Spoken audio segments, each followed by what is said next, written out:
Where is the almost 210 trillion naira wey allegedly go missing from NNPC accounts? Members of the 10th National Assembly of Nigeria, you are deceiving yourselves. In Nigeria, if you expose $20 billion in missing oil money, they don't lock you up. They make you a king to shut you up. For the past decade, a terrifying pattern has emerged at the central bank. You either keep quiet and control the wealth of a continent, or you speak up and get arrested, exiled, or crowned. Take Sanusi Lamido Sanusi.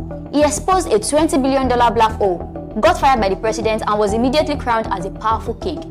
Since then, he has been dethroned, banished, and miraculously recrowned. Is he a royal pawn, or is he being kept in a golden cage because he knows too much? Let's uncover the dangerous shadow network they don't want you to see. Before we continue, like and subscribe to our YouTube channel.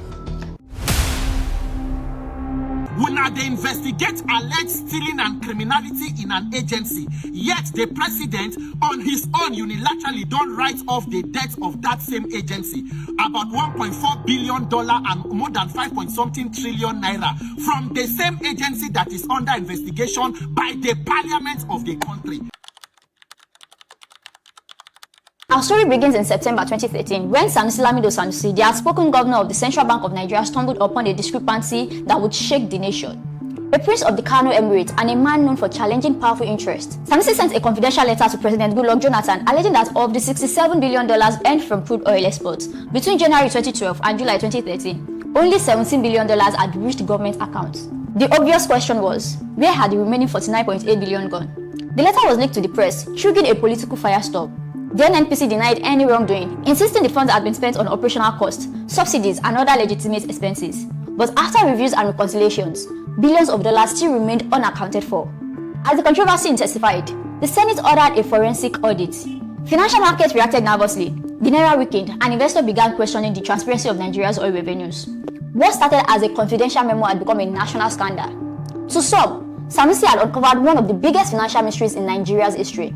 To others, he had exposed a hidden network of power and money that was never meant to see the light of the day. Either way, the question remained, what really happened to the missing billions? The empire struck back. In February 2014, while Sanusi Lamido Sanusi was attending a meeting in Niger Republic, President Goodluck Jonathan abruptly suspended him as central bank governor. The official reason was alleged financial recklessness within the central bank. To many observers, it looked like a classic reversal. The man accusing others of financial misconduct was suddenly accused of misconduct himself. When Sanusi returned to Nigeria, security agents seized his passports, signaling that the battle had entered a new phase. To settle the controversy, the government commissioned a forensic audit by PricewaterhouseCoopers (PwC) government officials, including Petroleum Minister Diazani Alison Madioke, publicly claimed the audit cleared the NNPC of wrongdoing. But when details of the report emerged, it painted a more complicated picture, identifying significant discrepancies and revenue gaps running into billions of dollars. Sanusi insisted this validated his concerns all along, then took the twist nobody saw coming. Just months after his suspension, the Emir of Kano passed away. Against expectations and reportedly against the wishes of powerful figures in Abuja, Sanusi was selected as the new Emir of Kano, becoming Muhammadu Sanusi II. The transformation was extraordinary.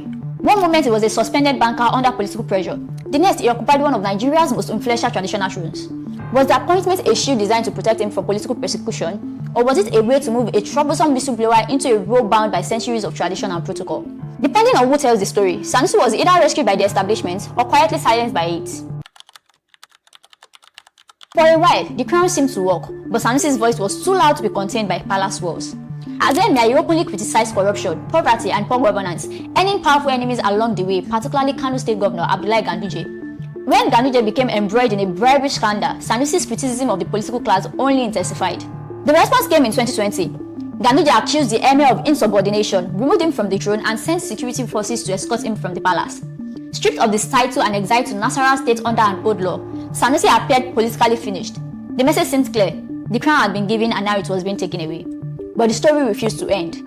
As political alliances shifted and new power brokers emerged, Sanusi made an astonishing comeback. In May 2024, Kano's authorities reversed the laws used to remove him and reinstated him as Emir. Once again, the man who had challenged some of Nigeria's most powerful interests was back on the throne. To critics, the pattern is impossible to ignore. Fired in 2014, crowned in 2014, dethroned in 2020, and recrowned in 2024. Every major political shift seems to move Sanusi like a piece on a chessboard. Is he merely a traditional ruler caught in political battles, or a man who knows too much, whose position must constantly be managed by those who fear that it might reveal? If you think the Sanusi saga was a one-off, think again. Nearly a decade later, the same office found itself at the center of another political storm, this time involving Emefiele. Unlike Sanusi, Emefiele was seen as a quiet technocrat who worked closely with the administration of Muhammadu Buhari. For years, he appeared untouchable. But by 2022, he made a move that stunned the country. While still serving as central bank governor, he pursued a presidential ambition of his own. When that ambition collapsed, controversy followed. Months before the 2023 election, Emefiele unveiled a sweeping naira redesign policy and ordered the rapid withdrawal of old banknotes. The result was chaos. Cash became scarce. Businesses struggled and millions of Nigerians found themselves unable to access their money. Rumors spread that the policy was designed to disrupt political opponents and influence the electoral landscape. Then the political winds changed. After Tinubu assumed office in 2023, Emefiele's fortune reversed dramatically.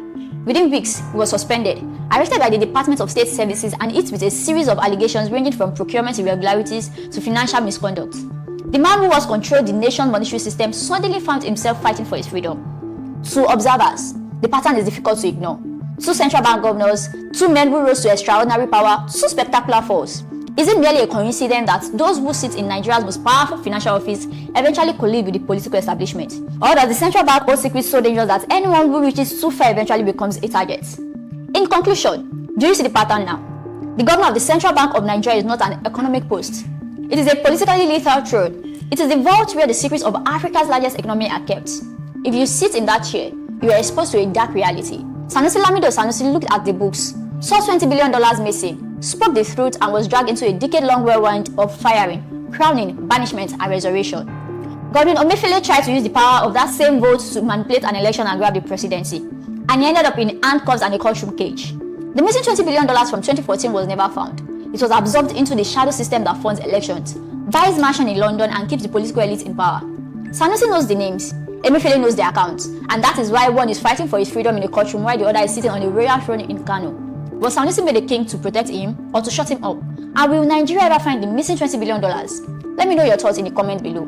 Don't forget to hit that like button, subscribe to the channel, and turn on notifications. See you in the next video. Bye for now.